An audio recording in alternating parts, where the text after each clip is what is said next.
জগৎজানা এই মুর্শিদাবাদ আজ কেবল সাধারণ একটি জেলা। 250 বছরের পুরনো নবাবী শাসনের এই মুর্শিদাবাদ আজ শুধুই যুগের স্থাপত্যকে বহন করছে।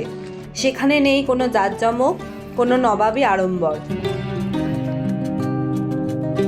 আজ তাই চললাম মুর্শিদাবাদ ভ্রমণে।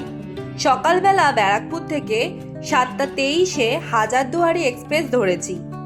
বাইরের গ্রাম্য পরিবেশ দেখতে দেখতে 10:30 নাগাদ মুর্শিদাবাদ এসে পৌঁছালাম।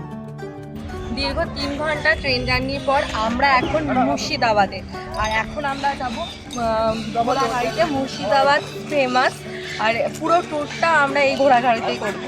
চলো, এখান থেকে আমরা মুর্শিদাবাদ ফেমাস ঘোড়ার গাড়ি করে নিয়েছি ফুল বুক 600 টাকায়। উনি সমস্ত জায়গা ঘুরিয়ে দেখাবেন আমাদেরকে আর হাজারদুয়ারিতে ছাড়বেন। এটা যে তোমরা দেখছো, এটা নবাবী শাসন আমলের এন্ট্রি গেট। এখানে ওপরে বসে সানাই বাদক সানাই বাজিয়ে নবাবদেরকে স্বাগত জানাতেন। এটি আজিমুন্নেসা বেগমের সমাধি। ইনি মুর্শিদ কুলি খাঁর একমাত্র কন্যা। কথিত আছে এই আজিমুন্নেসা বেগম নাকি কলিজা খা নামেও পরিচিত।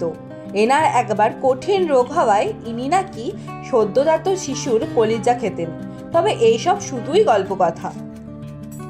এবার আমরা এসে পৌঁছালাম মির্জাফর এবং তার পরিবারের সমাধি দেখতে। এই মির্জাফর কে ছিলেন সেটা তোমরা সবাই জানো নিশ্চয়ই। এক কথায় এই মহান ব্যক্তির জন্যই আমাদের ভারতবর্ষ 200 বছর পরাধীনতায় ভুগেছে। 1758 সালে ইনি লর্ড ক্লাইভের দ্বারা বাংলার প্রথম পরাধীন নবাব হন। এটি মির্জাফরের তৈরি মসজিদ বাকতাব-ই-ইমামিয়া। আর এই যে বাড়িটা তোমরা দেখছো, এটা মির্জাফরের বাড়ি। এখানে মির্জাফরের বংশধরেরা এখনো রয়েছেন। এটি রামানুজ সম্প্রদায়ের শালদের তৈরি নসিপুর আকড়া। এর প্রবেশ মূল্য 20 টাকা। হাজি সাহেব পাবলিক নাম দিয়েছে নিমুখারাম।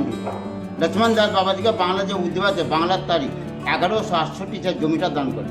হিন্দু মুসলিম জৈন যারা হেঁটে আসছেন তাদের পায়ের ধুলে মির্জাফরের পাপটা হয়েছে। মির্জাফরের নাম অনুযায়ী গ্রামটার নাম জাফরগঞ্জ।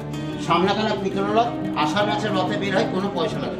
মাঝখানটা হিন্দু, দুই দিকে মিনার, তার মানে হিন্দু মুসলমান আগে ভাগ ছিল। ইনি হলেন এখানকার একজন গাইড। ওনার এক নিঃশ্বাসে কথা বলার ধরন আমার খুবই ভালো লেগেছে। বড় লোক দেবে যে হিটারে গরম হয়, সূর্যের তাপে ঘরটি গরম, মাস্টার বাংলা রান্নার বাসন। আপনার বিদেশে গেলে সরকার কাগজে পাঠিয়ে নবাবদের ভিসা সোনা বুকেলাতে ইংরেজিতে দেশের নাম লিখা আছে। 8 কুইন্টাল 80 কেজি সোনার পরও সিরাজের আমাদের 3টে ধর্ম তো। ওপরটা মুসলিম ধর্ম, মাঝখানটা নিতাই গৌড় হিন্দু ধর্ম, হাতিটা জৈন ধর্ম। সোনা আছে 500 গ্রাম, হাতির মাথা থেকে চূড়াবে। এই রথটি 1270 টাকা দিয়ে তৈরি হয়।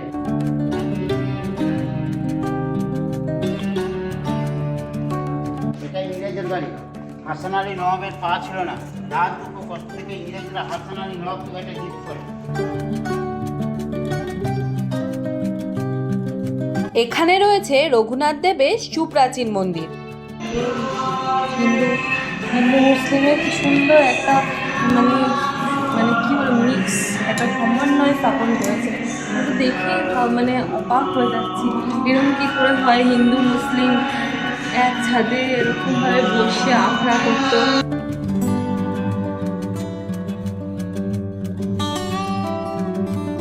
এখন আমরা রয়েছি নসিপুর রাজবাড়িতে। নবাবী আমলের অবসানে ব্রিটিশ শাসনকালে যে সমস্ত ব্যক্তি জমিদারিত্ব লাভ করেছিলেন তাদের মধ্যে একজন ছিলেন দেবী সিংহ। টিকিট ঘর রয়েছে, এখানে টিকিট কেটে তারপর আমাদের রাজবাড়িতে প্রবেশ করতে হবে। আপনারা যে বাড়িতে এসেছেন এটা হলো ঐতিহাসিক নসিপুর রাজবাড়ি, রাজা দেবী সিংহের বাড়ি। এই দেবী সিং ছিলেন ইস্ট ইন্ডিয়া কোম্পানির রেভিনিউ কালেক্টর। তিনি ছিলেন চরম নির্মম এবং অত্যাচারী। রাজস্ব আদায়ের জন্য গরিব মানুষের ওপর তিনি ভীষণ অত্যাচার করতেন। তিনি গরিব মানুষের কাছে মহিষাসুর রূপে পরিচিত ছিলেন, কিন্তু ব্রিটিশ শাসকের কাছে তিনি ছিলেন খুবই প্রিয় একজন মানুষ। সময় মতো আর প্রচুর রাজস্ব দেওয়ার কারণে তিনি রাজা উপাধি পান। এটা তারই বাড়ি। এটি পরে তারই উত্তরপুরুষ রাজা কীর্তিদাস চাঁদ 1856 খ্রিস্টাব্দে হাজারদুয়ারির আদলে এটি পুনর্নির্মাণ করেন।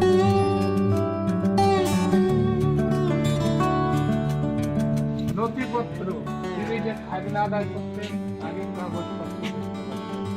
এই লকার বা সিন্ধুগুলো দেখুন, সেই সময় ব্যাংক পোস্ট অফিস ছিল না। বর্গীদের আক্রমণ থেকে বাঁচার জন্য এই সিন্ধুগুলো তারা ব্যবহার করত। যারা খাজনা দিতে পারতেন না, গরিব মানুষ, তাদের জোর করে ধরে আনতে এনে ওদের উপর জেলখানা চালিয়ে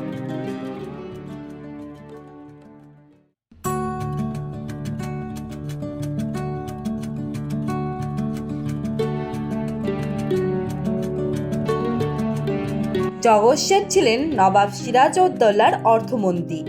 বলতে গেলে ইনি পলাশির যুদ্ধের প্রধান মাস্টার মাইন্ড। তিনি একজন আন্তর্জাতিক ব্যবসায়ী ছিলেন। শোনা যায় তার কাছে এত সম্পদ ছিল যে তিনি ভাগীরথীর মোড়ও পরিবর্তন করতে পারতেন।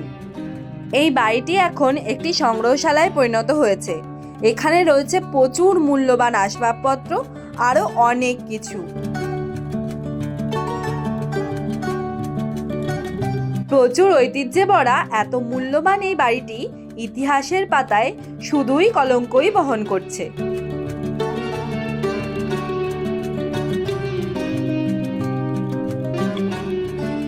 এখন আমরা প্রবেশ করছি কাঠগোলা বাগান বাড়িতে।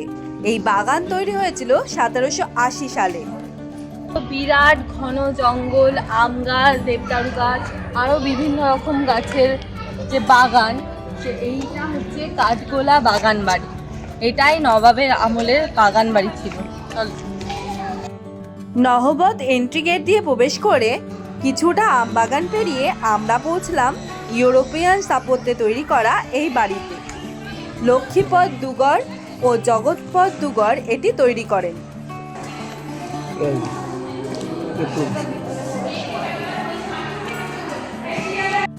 এখানে একটি স্টেপওয়েল রয়েছে।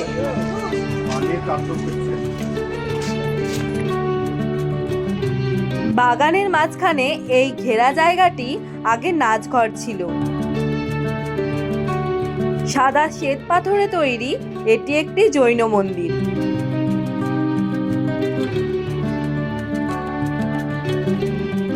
এই বাড়ির আশেপাশে অনেক রাজস্থানী ছোঁয়া দেখতে পাওয়া যায়। মূল বাড়িটির একদম সামনেই রয়েছে একটি বড় পুকুর। শোনা যায় এই পুকুরে প্রায় 60 কেজি ওজনের দুটি মাছ ছিল। একজনের নাম হীরা, আরেকজন মতি।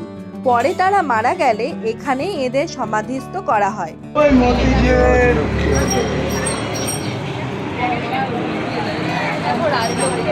এখানে আমরা খাবো আজকে দুপুরের খাবার। চলো কেমন খাবার। ফাইনালি দুপুরের খাবার খেয়ে আমরা এসে পৌঁছালাম হাজারদুয়ারিতে। এটি মুর্শিদাবাদের স্পটলাইট স্পট। আমরা এখন মুর্শিদাবাদ বিখ্যাত হাজারদুয়ারিতে। বাইরে প্রচণ্ড রোদ, ওই জন্য আমি ছাতা ইউজ করেছি। এখানে দেখো হাজারদুয়ারি, আর তার অপোজিটেই রয়েছে ইমামবাড়ি।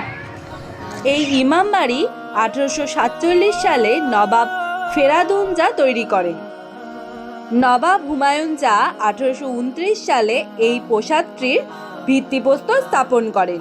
এটি তৈরি করেন বিখ্যাত ডানকান ম্যাকলিয়ড প্রাসাদের স্থপতি। এটি নির্মাণ করতে তখনকার দিনে খরচ হয়েছিল 16 লক্ষ টাকা। এখানে মূলত 1000টি জানলা দরজা থাকার জন্য এর নাম হাজারদুয়ারি।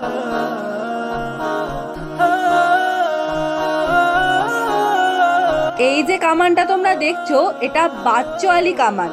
এটি হাজারদুয়ারি ও ইমামবাড়ার মাঝে 18 ফুট লম্বা, আনুমানিক 7250 কেজি ওজনের একটি কামান। এটা দেখো ফুটি মসজিদ, ভাঙাচোরা অবস্থায় পড়ে রয়েছে।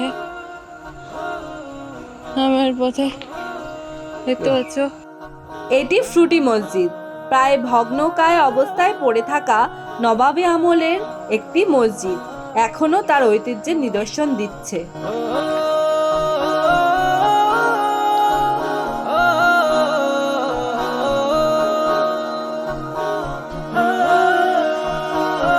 এখন যেখানে আমরা এসেছি এটি হলো কাটরা মসজিদ।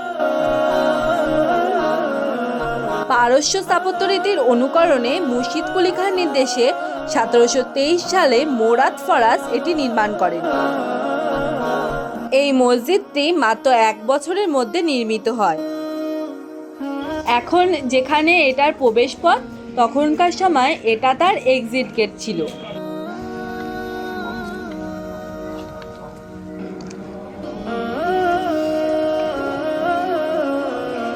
এখানে 14টি সিঁড়ির নিচে মুর্শিদ কুলিকার সমাধি রয়েছে।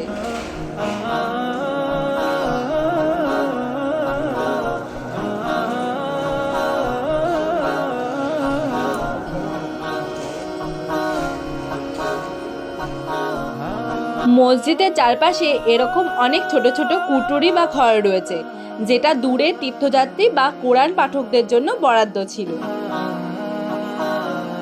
আজকের মুর্শিদাবাদ ভ্রমণ পর্ব আমার এখানেই শেষ। দেখা হচ্ছে নেক্সট কোনো ভিডিওতে অন্য কোনো ডেস্টিনেশন নিয়ে। তো আজকের মতো টাটা, বাই।